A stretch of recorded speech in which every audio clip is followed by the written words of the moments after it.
안녕하세요. 지금 서울에 거주하고 있는 38살 아이 둘 엄마예요. 이혼한 지는 별로 안 되었어요.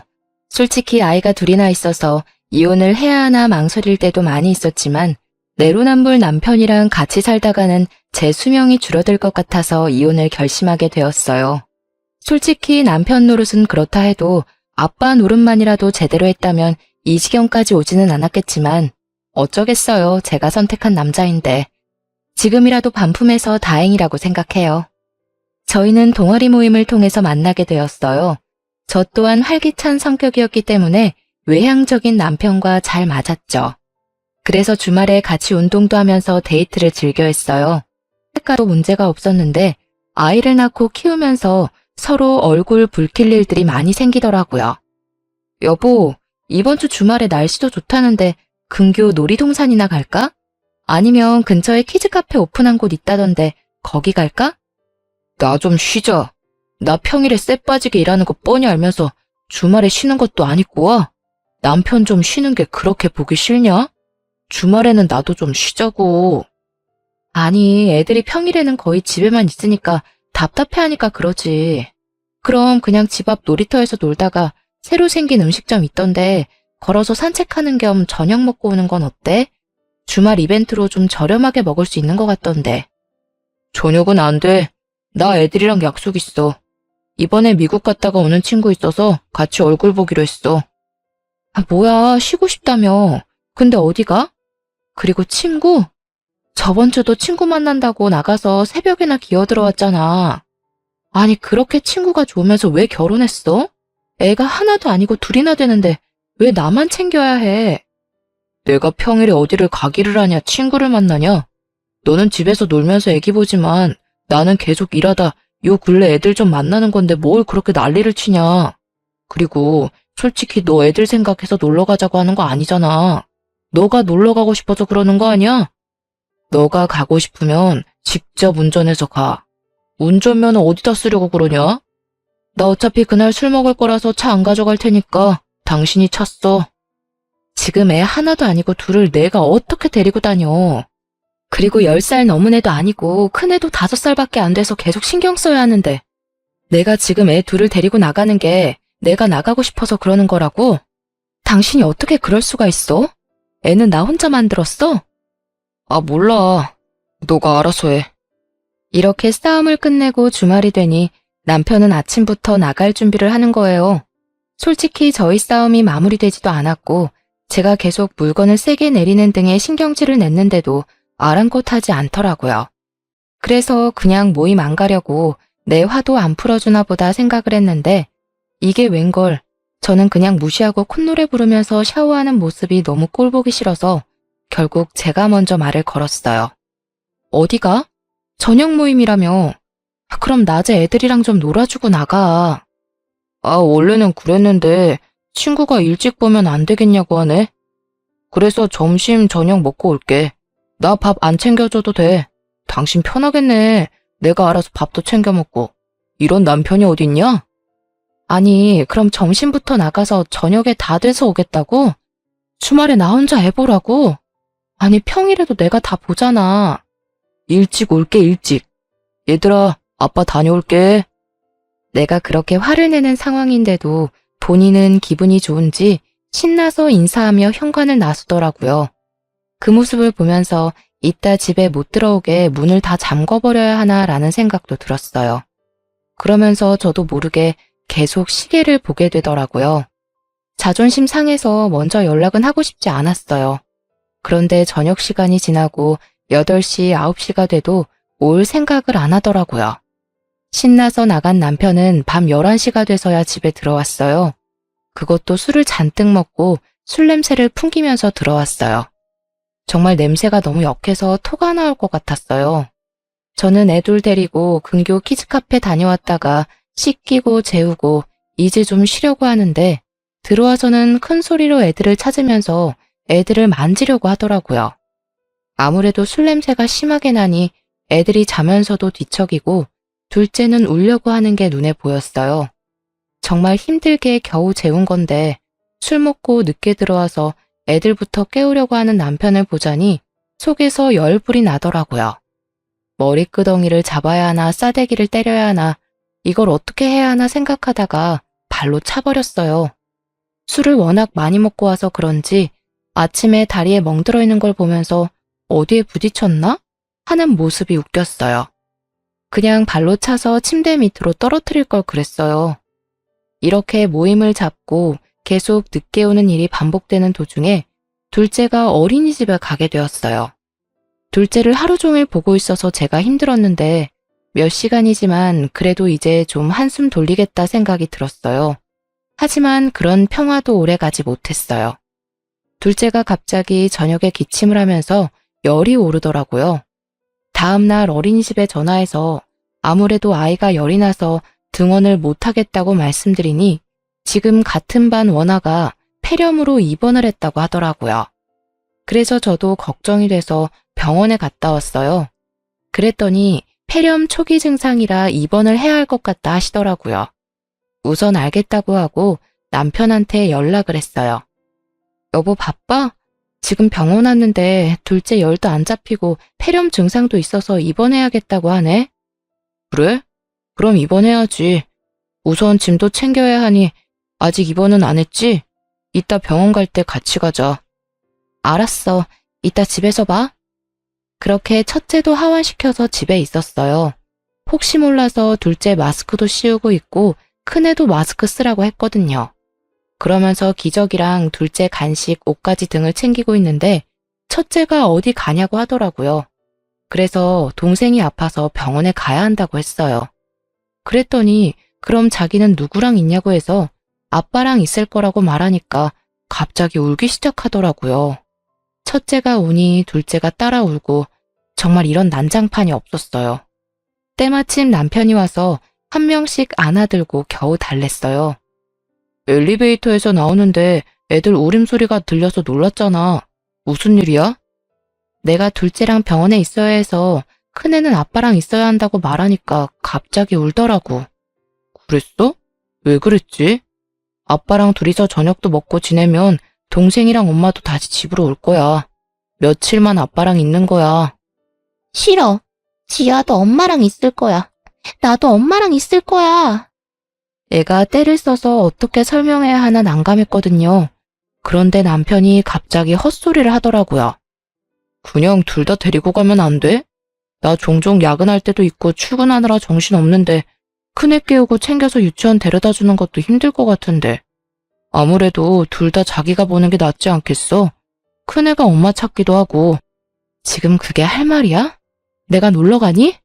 둘째가 아파서 병원에 가는데 거기가 무슨 좋은 곳이라고 애 둘을 다 데려가. 그리고 나는 안 힘들어? 애가 새벽에도 울어서 요즘 나 잠도 2~3시간밖에 못 잔 거 알잖아. 그럼 어머님이라도 부르던지. 어떻게 할 수가 없잖아. 애가 너만 찾는데. 주 양육자가 엄마다 보니 애들이 엄마를 찾는 것은 당연한 건데 애가 엄마만 찾는다고 아빠인 본인이 돌보려고 하는 게 아니라 엄마인 저한테 다 떠넘기기 식으로 데려가라는 말에 너무 실망스러웠습니다.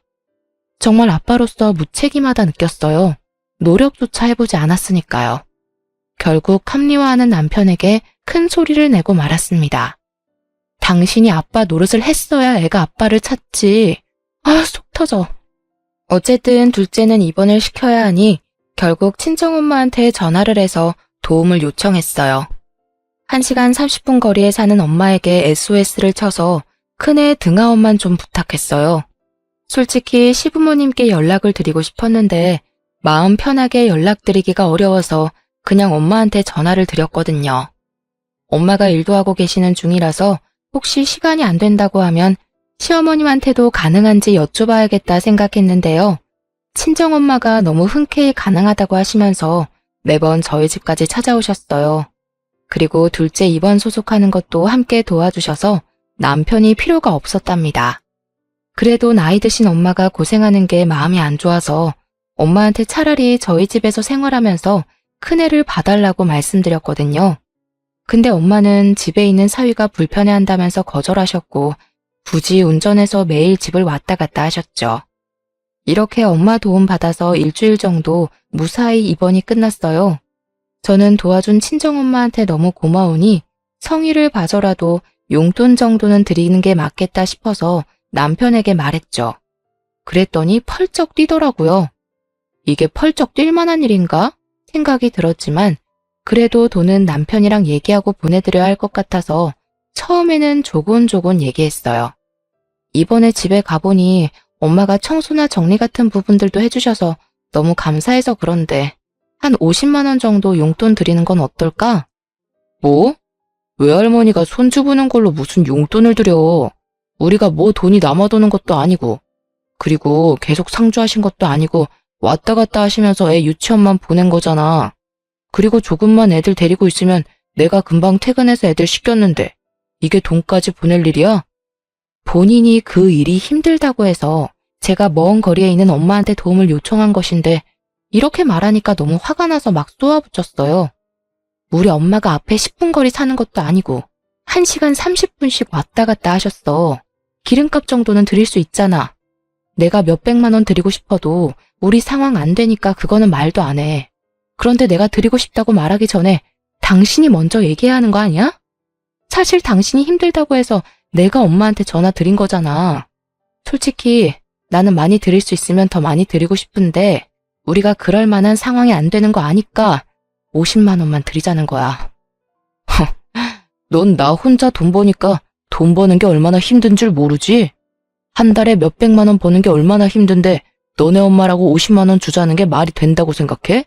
막말로 장모님이 좋아서 오셨는데 우리가 굳이 돈까지 줘야 되냐?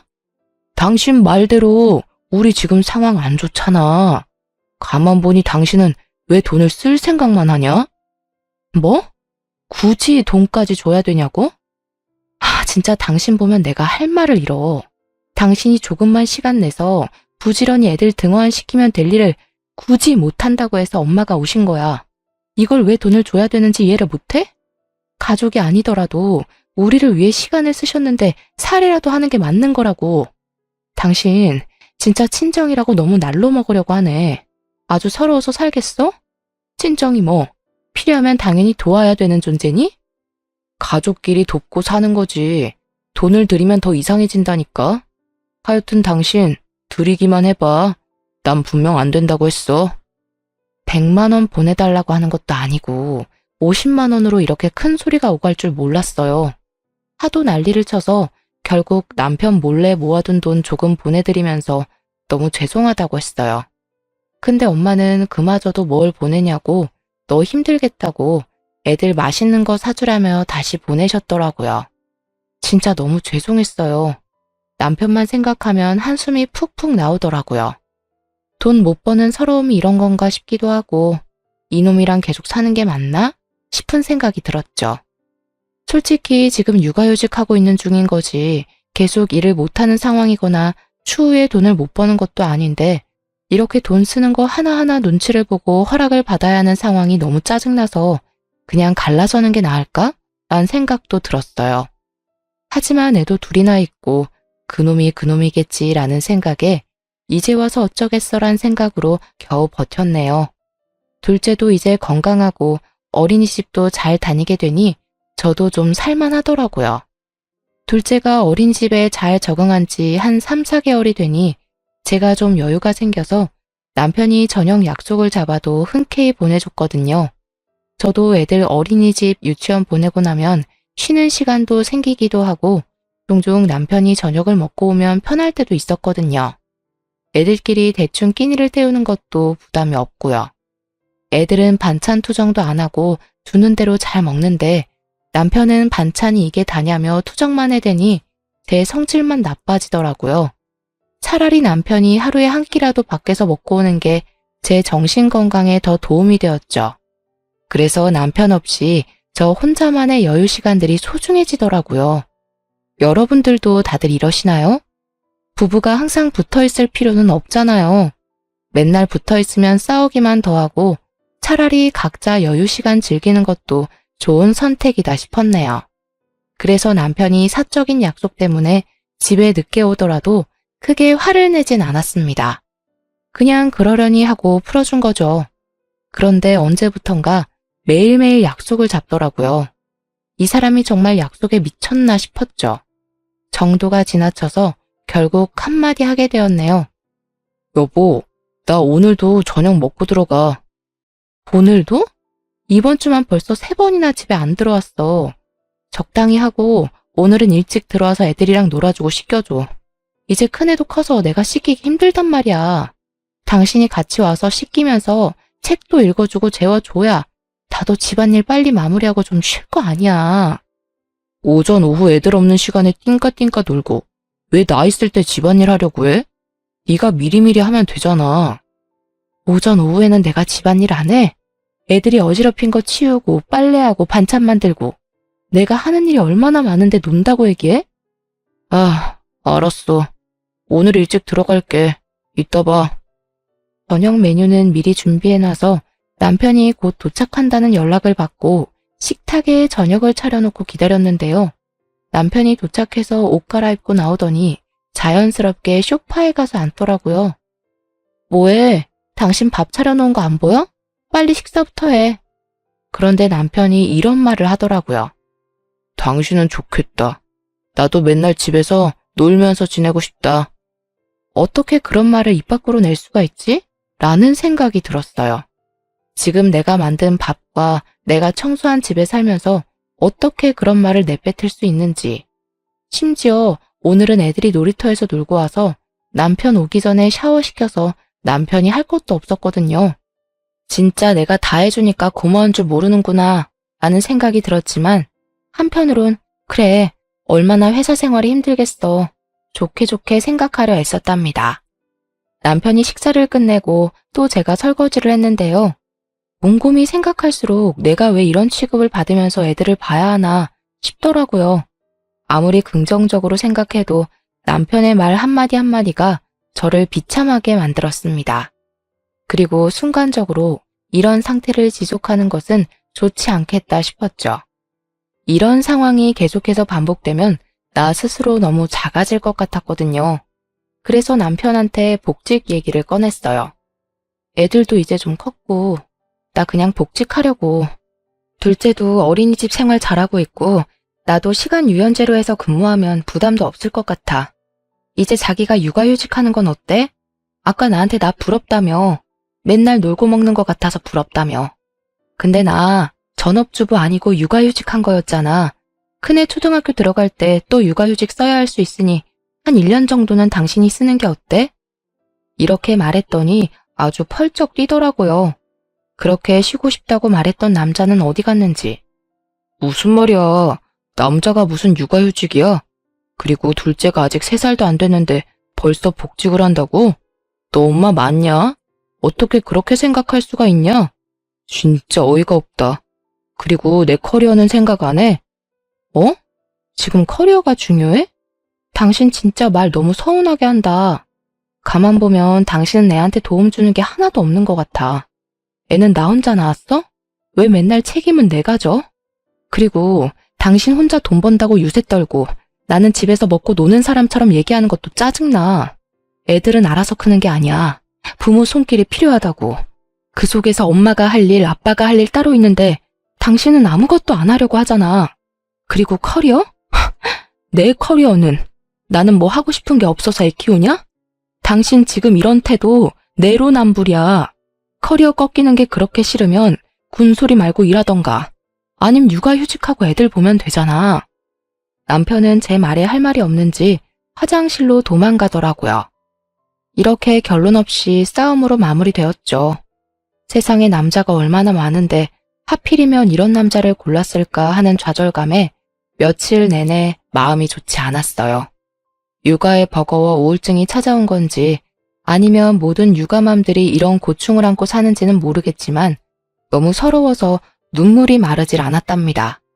그리고 며칠 뒤 첫째 학교에서 부모 참관 체육대회가 있던 날이었어요. 여보, 이따 11시 맞춰서 공원으로 와야 해. 엄마들은 먼저 가서 도와줘야 해서. 나 먼저 가니까 시간 잘 기억해서 와야 해. 알겠지? 알겠어. 머리 아파 죽겠으니까 그만 말해. 제가 2주일 전부터 남편에게 누누이 말했는데요. 그걸 알고도 그 전날 술이 떡이 되도록 마셔왔더라고요. 저는 아침부터 도시락이며 돗자리며 준비하느라 눈코 뜰 새 없이 바빴는데 이런 제 노력도 모르고 남편은 술 때문에 속이 울렁거린다며 투덜거리더라고요. 이 사람이 아이 아빠가 맞는 건지 왜 저 혼자 부모 역할을 하고 있는 건지 속이 참 답답하더라고요. 남편이 아니라 애를 한 명 더 키우는 느낌 뭔지 아시죠? 그래서 등짝을 퍽퍽 치면서 남편을 훈육하고 말았네요. 너는 생각이 있냐 없냐? 다음날 애기 부모 참관 체육대회 있는 거 뻔히 알면서 어떻게 그 전날 술을 그렇게 많이 먹고 올 수가 있어? 난 먼저 나가서 애들 챙기고 있을 테니까 당신 꼭 10시 40분에는 집 나와야 된다. 장소는 톡으로 보내놨으니까 확인하고. 아, 시간 없어. 빨리 정신 차리고 일어나. 알았다고, 알았어. 머리 울리니까 제발 그만 좀 말해. 그렇게 저는 먼저 체육대회 장소에 가서 애들 챙기고 선생님이 요청하는 일들을 하고 있었어요. 하지만 10시 50분이 되었는데 남편이 안 보이는 거예요. 다른 애들은 아빠 하면서 즐겁게 뛰어놀고 있는데 우리 애는 계속 아빠는 언제 와? 아빠 오늘 안 와? 이러는데 환장하겠더라고요. 애는 계속 아빠만 찾지 남편은 보일 생각을 안 하지. 그래서 핸드폰을 찾아서 전화를 걸었어요. 지금 전화기가 꺼져 있사오니? 이 사람이 휴대폰을 충전을 안 하고 잔 건지 아님 일부러 꺼놓은 건지 1시간이 넘도록 전화기는 꺼져 있었습니다. 결국은 행사가 끝날 때까지 아이 아빠는 오지 않았어요. 저는 속이 썩어갔지만 애들 앞에선 억지로 웃으며 행사를 마무리했네요. 집에 갔더니 코 골면서 퍼질러 자고 있는 남편을 발견했습니다. 소파에 누워있는 남편을 발로 차서 깨웠어요. 야, 생각이 있어? 내가 아침부터 그렇게 말했는데 쳐 자고 있니? 지금 몇 시인 줄 알아? 몇 시인데? 지금 오후 4시고 해가 지고 있다고 이 머저리야. 시간이 그렇게 됐어? 씻기 전에 잠깐 누워있다가 씻는다는 걸. 미안해. 딸 미안해. 아빠 미워. 나만 아빠 없고. 아빠 진짜 미워. 그렇게 첫째는 방문을 쾅 닫고 방에 들어갔답니다. 며칠 동안 아빠한테 삐져있을 게 분명했어요. 나 더 이상은 못 참으니까 이제 당신이 육아휴직 써. 나 다음 주에 복직 신청서 낼 거니까. 뭐? 진심이야? 애는 엄마가 봐야지. 다음 주 가서 바로 육아휴직 신청하고 와. 안 하고 오면 내가 회사에 전화해서 신청해버리라니까. 그렇게 남편은 육아휴직을 제출하고 저는 복직 신청을 진행했어요. 다행히 시기가 잘 맞았는지 육아 대체로 일하고 있던 분도 몇 달 전 임신에 성공하셨다며 다음 주 육아휴직을 가신다고 해서 제가 빠르게 복직을 할 수 있었답니다. 남편은 애가 둘이기도 하고 한 번도 육아휴직을 신청한 적이 없어서 어렵지 않게 승인이 되었어요. 확실히 대기업을 다니니 이런 복지가 있어서 좋더라고요. 그래서 남편은 제가 복직하고 일주일 뒤부터 육아휴직을 시작하게 되었어요. 처음에는 제가 출근하는 거 보면서 누워만 있으니 좋았나 봐요. 그런데 아이들 챙기는 일이 쉽지 않다는 거 아니까 그냥 냅뒀어요. 즐길 수 있을 때 즐기라고. 그런데 퇴근하고 집에 왔는데도 집안 꼴이 똑같더라고요. 처음에는 그래, 갑자기 애들 챙기게 되니 정신없겠지 생각해서 제가 이것저것 도와줬었어요. 와서 저녁을 해줄 때도 있고 제가 대신 애들 케어해줄 때도 있고요.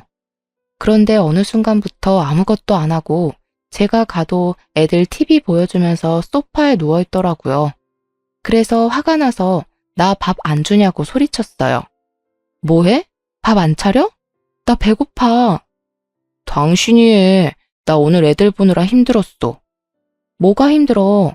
젖먹이 애기 있는 것도 아니고 어린이집 유치원만 보내놓으면 거기에서 다 해주는데.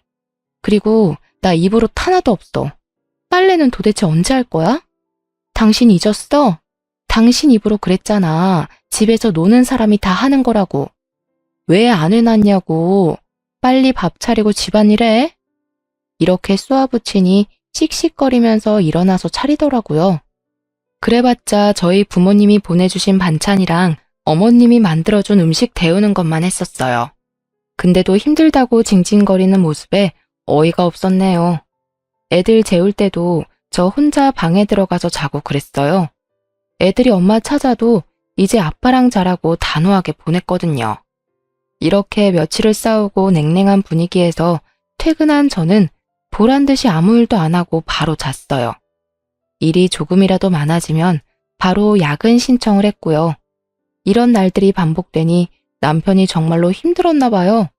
제가 좀 일찍 출근했던 날에 남편이 문자를 보냈더라고요. 여보, 미안해.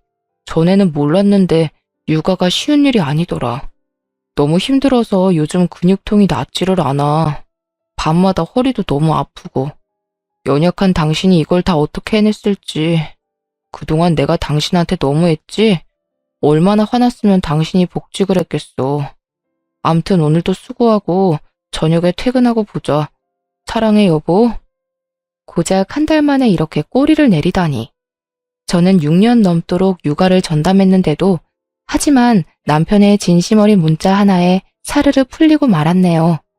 한편으론 쌤통이라고 생각이 들면서도 내 남편이라고 안쓰러운 건 어쩔 수 없더라고요. 그래서 오늘 저녁은 외식이라도 해야겠다 싶어서 좀 빨리 퇴근했죠. 근데 웬걸? 신발장을 보는데 모르는 신발이 보이더라고요. 들어갔더니 식탁에 앉아 둘째를 보고 있던 어머님과 눈이 마주쳤습니다. 그래서 순간적으로 헉 했어요. 남편이 따로 언질을 한 것도 아니어서 저도 모르게 얼어붙게 되더라고요. 어머님 오셨어요? 여긴 어쩐 일로... 에휴, 별다른 말씀은 하지 않으시지만 제 얼굴은 보지도 않으시고 계속 애만 쳐다보고 계시더라고요. 그러면서 저를 훑어 쳐다보시는데 눈빛이 뭔가 쎄하더라고요. 그래서 남편을 방 안에 조심히 데리고 들어와서 이게 어떻게 된 거냐고 물어봤죠. 내가 애 보기 힘들다니까 엄마가 왔어. 왜? 그러면 안 돼? 솔직히 본인이 몇 달을 혼자서 봤으면 제가 이렇게까지 어이가 없진 않았을 것 같아요. 고작 한 달도 안 돼서 힘들다고 징징대는 모습에 저도 모르게 가자미 눈이 되더라고요. 남편은 구구절절 변명을 하기 시작했습니다. 너도 힘들 때 장모님 불렀잖아. 나도 우리 엄마한테 도와달라고 한 건데 대체 뭐가 문제야? 말이라도 해봐. 그렇게 째려보지 말고. 물론 힘들면 도움 요청할 수 있지만 태도가 정말 별로라고 생각했어요. 그리고 어머님도 계속 언짢게 쳐다보시니 저도 괜히 눈치 보이고 기가 죽더라고요. 오전에 보낸 문자 하나에 화가 풀렸던 제 자신이 너무도 미웠습니다. 이 사람은 반성을 한 게 아니라 위기를 모면하려고 가짜 사과를 한 게 틀림없어요. 그렇지 않고서야 밤늦게까지 시어머니를 집에 있게 하다니. 이 남자는 정말 안 되겠다 생각이 들어서 결국 이혼하자고 말을 꺼냈어요. 당신은 정말 안 되겠다. 그냥 우리 이혼하고 각자 사는 게 더 행복할 것 같아. 애들은 어차피 내가 키우던 거니까 내가 양육권 친권 가져갈게. 양육비는 많이 바라지도 않아. 그냥 애들 한 명당 100만 원씩 보내주던가. 아니면 그냥 둘 합쳐서 150만 원이라도 보내줘. 뭐?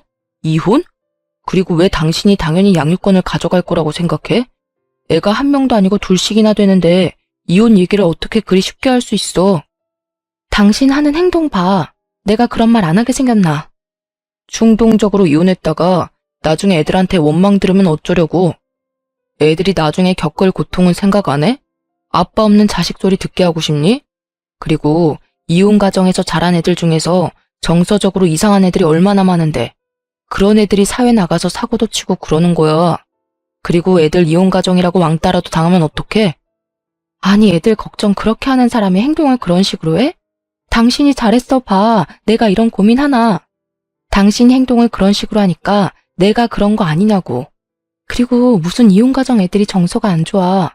우리는 맨날 이렇게 싸우는 거 보여주는 게 애들 정서에도 안 좋을 것 같은데 당신 같은 아빠랑 사는 우리 애들이 불쌍해. 정말 입에는 담을 수 없는 말을 서로에게 하면서 싸웠어요. 하지만 저도 한편으로는 아빠 없는 애들을 만들고 싶지 않다는 생각이 들어서 조금 더 참아보자라는 생각으로 3달을 버텼네요.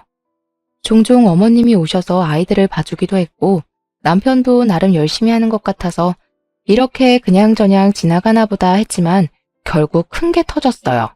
일하고 있는 도중에 어머님한테 전화가 왔어요. 곧 회의 들어가야 돼서 전화는 받지 못했고요. 문자로 시간 날 때 전화 좀 달라고 왔길래 불안한 마음에 회의에 제대로 집중할 수가 없었답니다. 그래서 어머님한테 전화 걸기 전에 남편한테 먼저 전화를 걸었죠. 그랬더니 남편은 별일 없었고 허리 아프다고 일찍 가셨다는 말밖에 안 하더라고요. 퇴근하는 길에 어머님께 전화를 드리니 갑자기 푸념을 시작하셨어요. 너는 내가 나이가 몇인데 손주를 이렇게 매일 봐줘야 하니? 손주 보느라 나는 친구들도 못 만나고 맨날 시간에 얽매여서 사는 게 얼마나 힘든지 아니? 애들 아빠야, 남자니까 섬세하지 못한다고 해도 너는 그러면 안 되는 거 아니지 않니? 네? 무슨 말씀이세요? 정말 이해가 하나도 안 되더라고요. 물론 힘드시니까 푸념을 할 수 있다고 생각했어요. 하지만 제가 뭘 잘못한 게 아닌데도 다짜고짜 화부터 내시니 가만히 듣고만 있는데 어머님 본심이 술술 들리더라고요. 내가 이렇게 나이 먹어서 손주까지 봐주는데 용돈 하나 없는 게 말이 되니?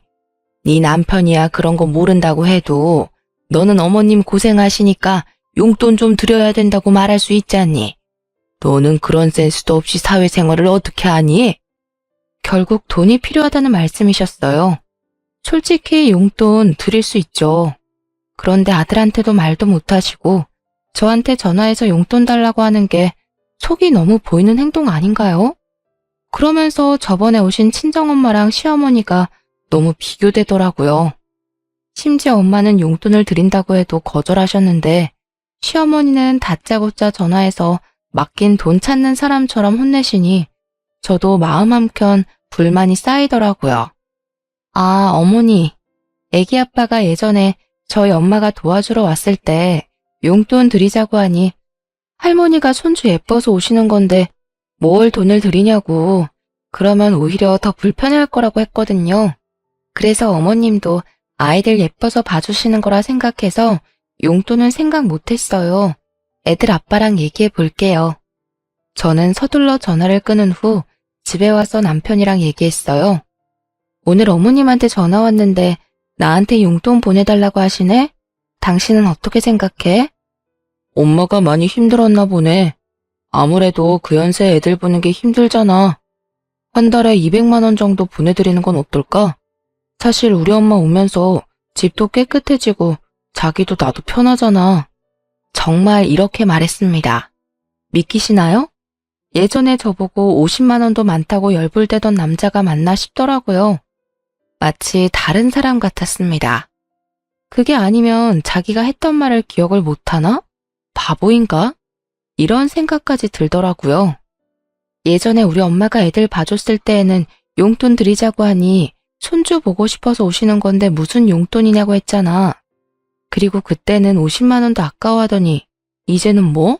200만 원? 말이 돼? 당신 뭐 나 몰래 모아둔 돈 있어? 그랬나? 내가 그랬을 리가 없는데. 근데 뭐 그건 지난 일이고 이번에는 도움받고 있는 중이니까 그냥 드리자. 이런 내로남불이 따로 있나 싶었어요. 그리고 용돈 드리자는 말을 어쩜 저리 쉽게 할 수 있을까요? 속에서 열불이 났어요. 예전에 우리 엄마 도움 받았을 때 흔쾌히 용돈 드렸다면 저도 조금 많은 돈이긴 하지만 시어머니 고생하는 건 사실이니 참고 드렸을 거예요. 그런데 가족끼리 돈 주고받으면 안 된다는 사람이 200만 원을 드리자고 하는 게 말이 되나요? 여보, 친정엄마도 저번에 무급으로 일하셨어. 용돈을 줘도 오히려 싫다고 하셨고. 근데 어머님은 먼저 돈 달라고 하시는 게 좀 그렇네. 에이, 그건 그냥 등어업만 시킨 거고 이건 다르잖아. 애를 봐주셨으니 그만큼 돈을 드리는 게 당연하지. 요새 육아만 하는 가정부 고용해도 200만 원은 줘야 되는 거 몰라? 엄마도 그 정도 노동은 하니까 그만한 돈을 주자는 거지.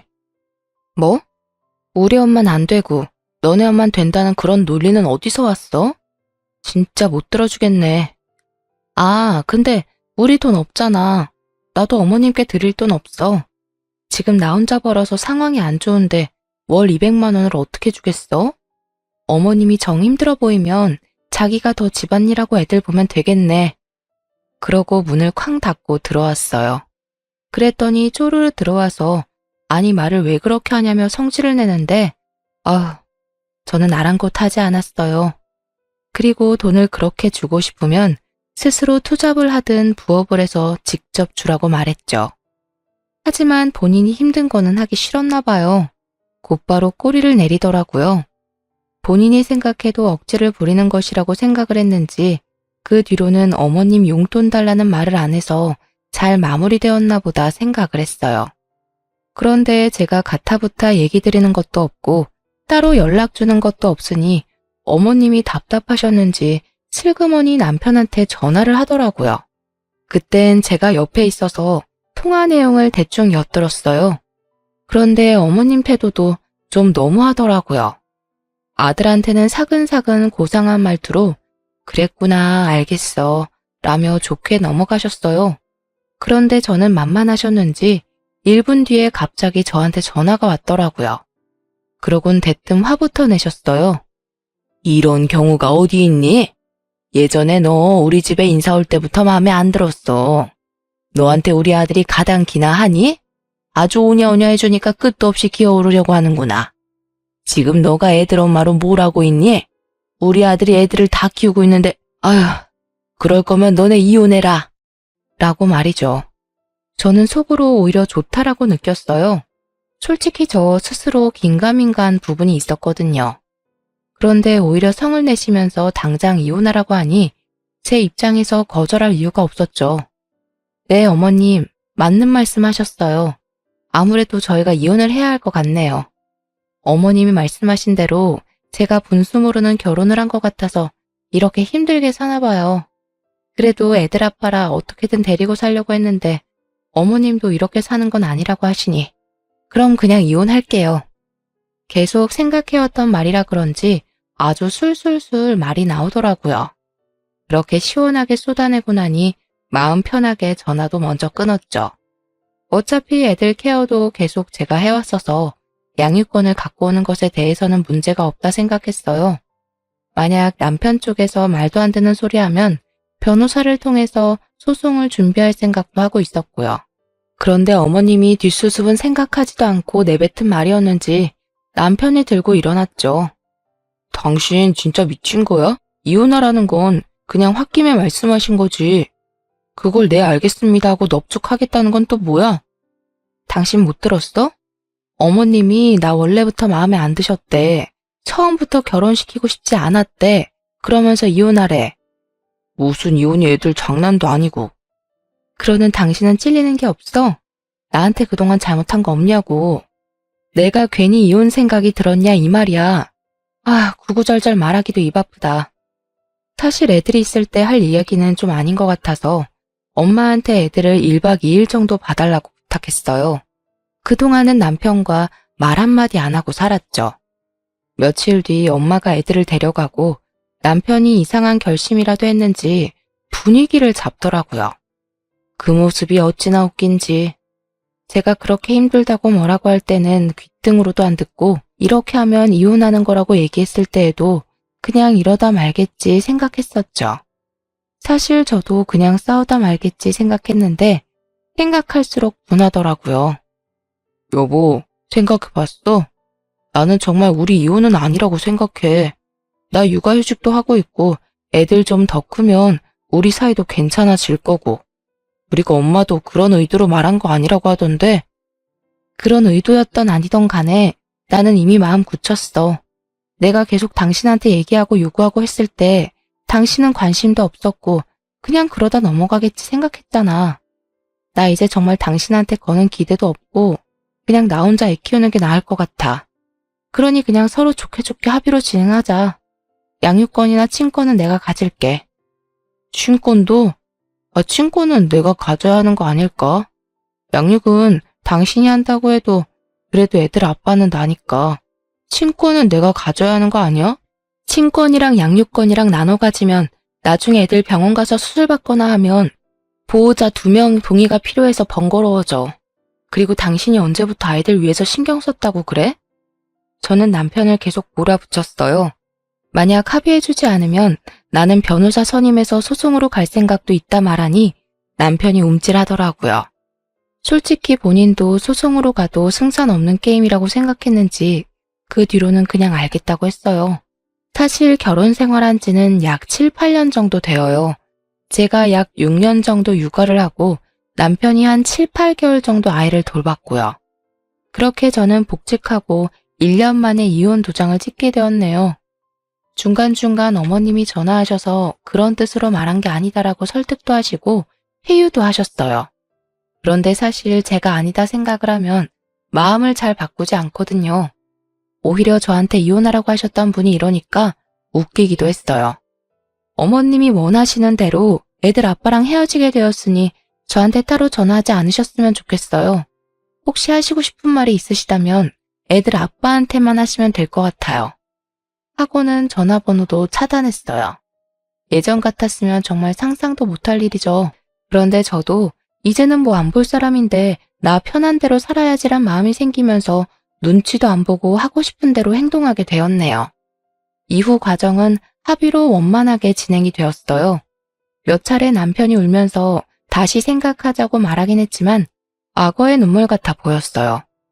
예전 같았으면 뭔가 짠하면서 마음도 아프고 그랬을 텐데 질질 짜는 모습 보면서 이제는 좀 찌질하기도 하고 남편한테는 그래 있을 때 잘하지 그랬냐 라고 하고 말았네요.